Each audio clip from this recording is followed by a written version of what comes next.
Well, you've read the title, and I'm going to tell you about the problem I have, and then we're going to reveal the surprise at the end. I have a problem. I have a problem getting rid of things that are still somewhat functional. We're going to date this back to 2001 to no, 2002 to 2003. 2003, when my first car died. It was an 81 Chevy Citation. Now, nothing on that car worked right. The blower worked, the turn signals worked, the brake lights worked, the headlights worked. It ran, it drove, but it did none of that well. The engine burned oil, it leaked more oil than it burned, it ran like a bag of shit most days. It was just abysmal. When it finally died, the transmission gave out. And there were thoughts, can this be fixed? Well, the answer is yes, it could have been. But at that point, it was enough already with it. The car was thoroughly used up. Nothing ever worked right on it. And it was a piece of shit to start with. So it was time to get rid of it. Still very sad, but then I got Old Clanky. Old Clanky, when it started clanking, that also kind of got to a point where I had enough with it. I've been through so much hell and back. That car, the transmission died on also. And then years later, it lost oil pressure and the engine started clanking. So I gave that car to my dad, and he drove it for a few years, 3 or even 4 years after that, engine clanking and all, until it finally clanked its last clank. So I was okay with getting rid of that. And the Whiff's car that got destroyed in the accident, there's a link to that in the prescription in case you missed any of that. I remember getting rid of Old Clanky and giving it to my dad. I said, I'd never think I'd get rid of a car that still has working AC, much less one that still runs. And yes, the AC still worked, and of course it still ran. It drove fine, it just clanked. The Whiff's car, while, yeah, it was getting old, and it was getting up there, and it was starting to have problems that an old car would, it was stable. It was running. I knew when I had to check the oil and add because it leaked also. And it also had great AC, and that was working, and bam, some dick T-boned it, and that was that. But anything else, even around the house, like I had an old snowblower that my uncle gave me, and, I was dealing with that. I had a 2-cycle engine. It just was not sized for New York here. And I still have it to this day. I'm never going to use it again. The engine still runs, and it'll still blow snow, but will it run anymore after sitting outside for so many years? Probably not. So I should really get rid of it, but I have a hard time getting rid of that.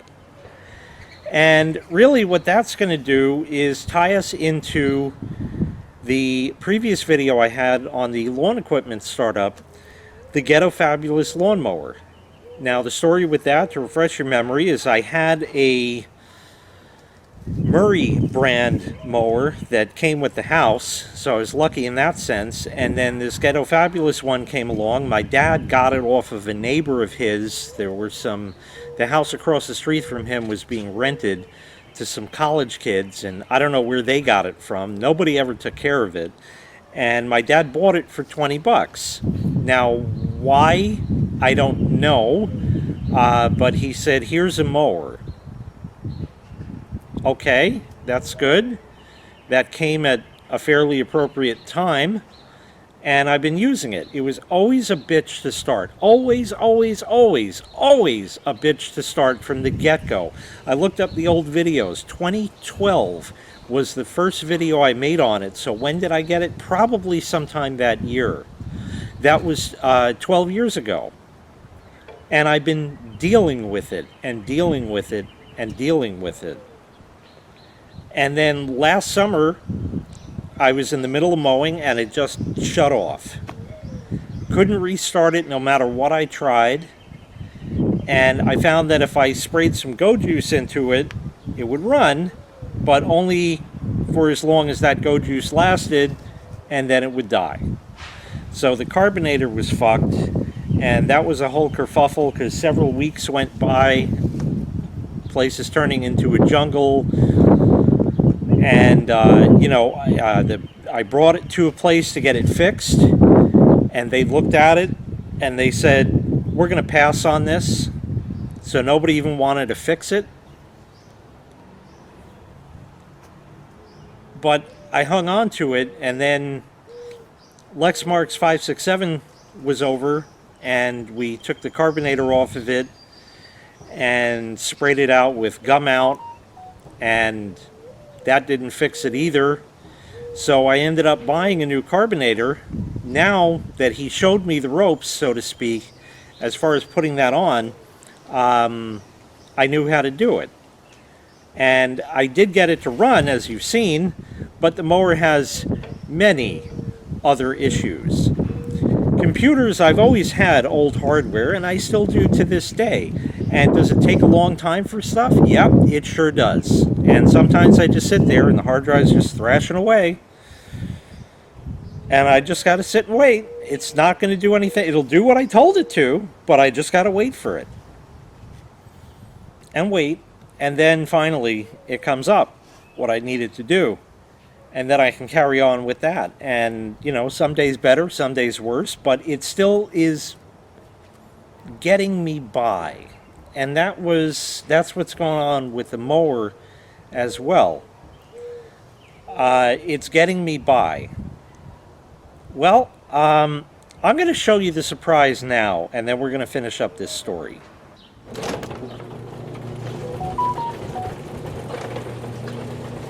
There it is, folks. A brand new mower.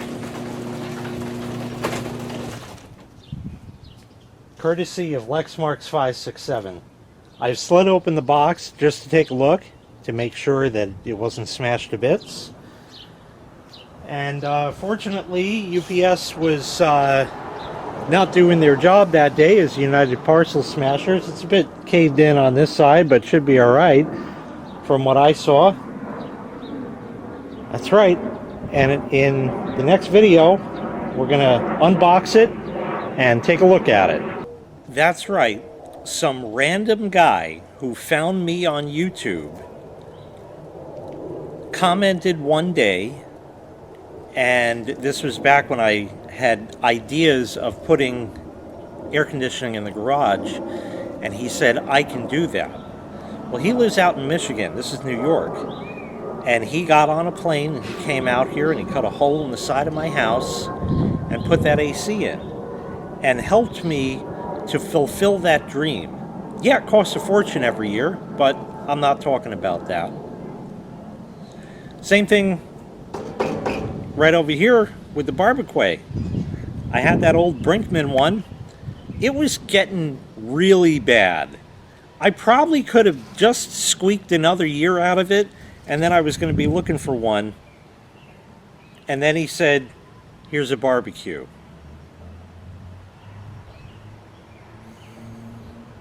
Now, he said, here's a mower. I had joked about this in the previous video. I kind of made a changing the lyrics of an old Anthrax song about starting to go fuck me, which I wasn't going to do because I don't like to ask for help from anybody. I do everything myself, and I try to always do everything myself. And that also ties into the problem that I have of not being able to let go of things and also being cheap. And I think they're intertwined because the old mower is a piece of shit. I should throw it out or sell it to an unsuspecting someone through like Fuckbook Marketplace or something like that, parts mower. Not that there's any usable parts on it. I should do that, but no, I'm going to hang on to it. But I was too cheap to buy myself a new mower. Lex also taught me something that I didn't actually even consider. When I think I need a lawnmower, I think Home Depot, I think Lowe's, the big box stores like that. I don't think Amazon. And that's where he found it. I never even thought to look for that on Amazon. I don't know why. It just never occurred to me. There was something about getting it at a physical store and bringing it home that maybe tied me up. I don't know, but it just never even occurred to me to look on Amazon. They sell fucking everything. But it took a random guy, and I joked about it in the video. Like I said, I'm not asking for one. It would be nice, whatever. And it just happened. He has not seen that video. I only had emailed him just because we send various emails over the year, what's doing, how you feeling, what's going on, whatever. He'll send me an email, oh, I just mowed my lawn, and then I'd reply, oh yeah, I had a lot of trouble with mine, and I finally got it started, blah, blah, blah. But this year I emailed him first, and I totally didn't expect this was going to happen. Thanks. At the very least. The problem that I have is that I could have so easily gone and purchased a mower. But I don't want to say I wasn't done with this old piece of shit, because I kind of am. And what's going to happen to it now? I don't know yet, because I haven't opened the box of the new one yet. At this very moment, which I'm going to do in another video. This way I can keep milking you for another video. So that way you could see the unboxing and first startup of it. And will I mow today? It needs it. 3 weeks ago? Probably not. I'll see how I feel, because I got to weed whack first, and that's going to wreck my back. And then using the mower, already feeling like a turd. Yeah, I don't know. I just can't believe the generosity of that. The barbecue, there's not a day that goes by. The AC in the garage, there's not a day that goes by that I don't think this was possible because of Lexmark's 567. Every day I walk into the garage with the AC blaring and it's cold in there, I think, man, I remember installing that with him. Every time I grill.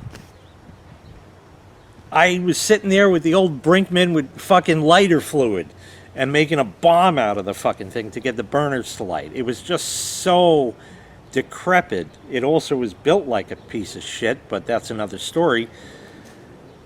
And now I have this grill. It's a number of years old. Looks like shit, but it still cooks great. Had to replace the igniter on it, but that's it. And otherwise, it's been absolutely rock solid and works way better, much more even heat throughout the entire grill than the Brinkman ever did new. So it really humbled me to know that somebody actually had such generosity, not only to help, even when I wasn't really asking for help, and to also provide in such a sense. But I don't know how to get rid of my problem. I'm a pack rat, you know that. I have a huge hoard. You saw that in the previous video on the garage. Because I can't throw shit out, because it might be useful one day. I might need it one day. And it always happens that after I do go and throw something out, sort of like a rubber band, that, I stretch it and it breaks, it's garbage, okay? Anything else that I've thrown out, a few weeks go by, a month goes by, and I say, I could have used that thing I just threw out. And I don't know how to overcome that. I don't think I ever will. Being cheap, unfortunately, is just ingrained in me because of my upbringing. But that has also made me financially stable. Now, that's all fine and good, and I'm very happy for that. For myself, and I, of course, wish the same fortune unto you, but the problem that I'm getting is I'm getting older now. I got a long time left, but it got me thinking about I don't have any kids and I'm not going to have any kids. My sister is the only other person, and she's 2 years older than me. What do I do when I finally die? What do I do with all my money? The state just gets it, that's it? So I got to come up with a plan fast somewhere. Maybe I can help others. Because kind of what Lex Marks was doing is paying it forward. And, you know, in any way I could help him, I do so. So it's kind of like a one hand washes the other type of kind of thing. But I was just amazed and completely humbled by the generosity that one person alone could give, much less many others of you who have sent stuff to me in the past. And I deeply thank you for that. But a huge, huge thanks to Lex Marks 567 for this. Instead of breaking my back pulling the rope, I can now concentrate on breaking my back mowing. I don't know if that's really a fair trade, but at least I won't have fucking trouble. At least we're going to find out in the next video. I won't have trouble starting this thing, and that way I can get right down to mowing instead of having to fuck around for a half hour before I finally get up to it and then I don't even feel like it. Anyway, that's going to wrap it up. I don't know if there's any solving these problems. I don't think there is, but I wanted to relay that and, of course, reveal the surprise. So there you go. I finally have a new mower. I've never owned a new mower, only used. So I'd love to see how this thing starts, how this thing runs, and how it cuts. And that is going to be in the very next video. Before you go, please go in the description and go to the link I have to Lex Marks 567's channel. He really doesn't post many videos, just very, very sporadically, you know, once a month, maybe once every 2 months, just here and there, and it might be something you're interested in. Help the guy out, give him some views, give him a subscribe, and, you know, let's help him bolster his YouTube channel like that. To give back. All right? So in the meantime, thanks so much for watching. I really appreciate all of you. Make sure you click like, make sure you click subscribe, and take care. We'll see you next time. Let's go take a look at that mower.